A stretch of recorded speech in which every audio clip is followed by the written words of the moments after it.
से ज्यादा दिया।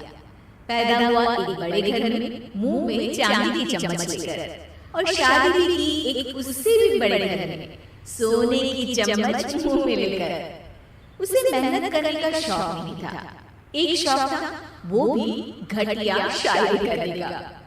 उसकी हर बात शायराना ही होती थी, जैसे कि एक दिन दूर से देखा तो चांद पे दाग था, दूर से देखा तो चांद पे दाग था, पास से देखा साबुन का छाग था। ठोको ताली। अरे ऐसी शायरी करोगे तो ताली तो पता नहीं कोई तुमको ही ठोक देगा।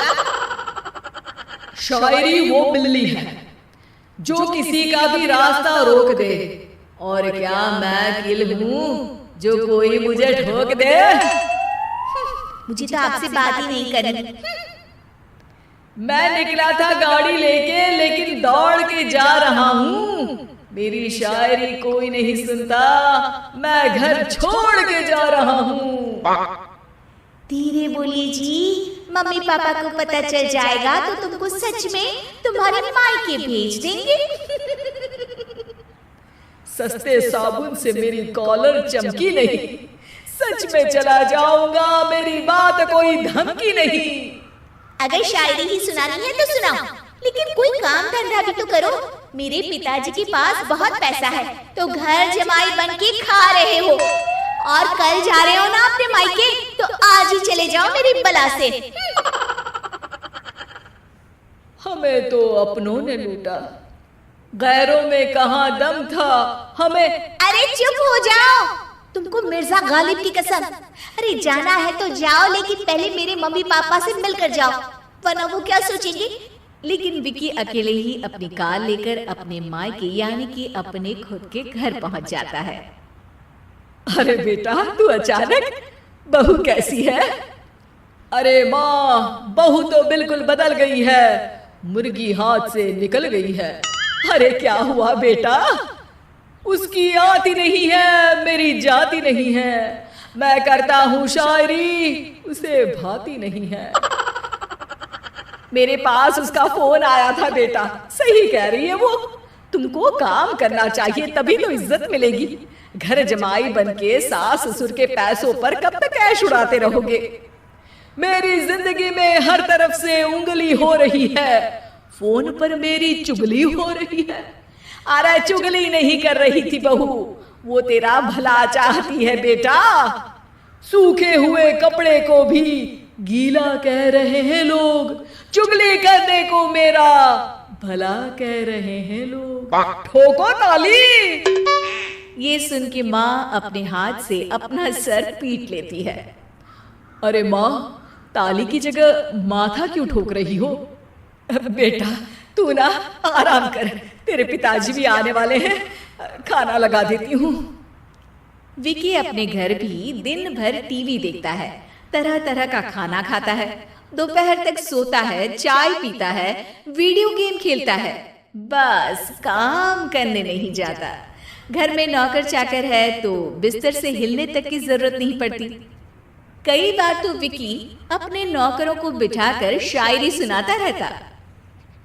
कब जाओगे बेटा? अरे कैसी बात कर रहे हैं डैडी, क्या आप मेरे फादर नहीं? आप मुझे भगाना चाहते हैं क्या? ये मेरा घर नहीं। अरे नहीं बेटा, तुम्हारा ही घर है, हम तो चाहते थे कि तुम यहीं रहो और मेरा काम आगे बढ़ाओ, लेकिन तुम ही चले गए घर जमाई बनने। अरे मेहनत तो गधे भी करते हैं, मैं अच्छी किस्मत लेके पैदा हुआ हूँ, मैं घर जमाई हूँ, ससुराल का फूल गेंदा हुआ हूँ। ठोको ताली। पिताजी और माँ सच में ताली बजा देते हैं। ऐसा पहली बार होता है जब विकी की शायरी पर किसी ने ताली बजाई हो। अरे आप लोग सच में ताली बजा रहे हैं? हाँ हाँ बेटा, तुम्हारे ससुर का फोन आया था, बोला जब तक घर जमाई जी कोई काम ना करने लगे हमारे यहाँ मत भेजना। अब तू तो काम करने से रहा और तुझे रहना भी है हमारे घर में ही, करेगा भी शायरी ही, और बार बार ठोको ताली बोलेगा तो आदत डाल ही लेते हैं ताली ठोकने की। विकी उसी वक्त खड़ा होता है और बहुत गुस्से में सीधे ससुराल के लिए निकल जाता है। फिर से आ गए? लेकिन सुमन को देखते ही विकी पिघल जाता है। अब सुमन, आई एम सॉरी, आज से ना मैं सिर्फ शायरी ही नहीं बल्कि काम भी करूंगा। तुम अपने ऑफिस में बात कर लेना, कोई भी मेहनत का काम कर लूंगा। मैं घर जमाई बन के रहूंगा लेकिन काम करूंगा और इज्जत से रहूंगा। मतलब सिर्फ तुम नहीं आए हो, तुम्हारे साथ तुम्हें अकल भी आ गई है। मैं अपने कारखाने का मैनेजर बनाता हूं तुमको, कल से मेरे साथ चलना वहां। थैंक यू ससुर जी। थैंक यू से काम नहीं चलेगा, एक शायरी सुनानी पड़ेगी। है जरूर जरूर। ससुर के पास पैसा होते भी मेहनत जिसको भाई है, वही सच्चा दामाद है, वही अच्छा घर जमाई है। ठोको ताली। सब विकी की शायरी पर ताली ठोक देते हैं। शिक्षा, जब किस्मत आपको बहुत सारा दे दे तो उसकी कद्र करनी चाहिए और मेहनत करना कभी नहीं भूलना चाहिए।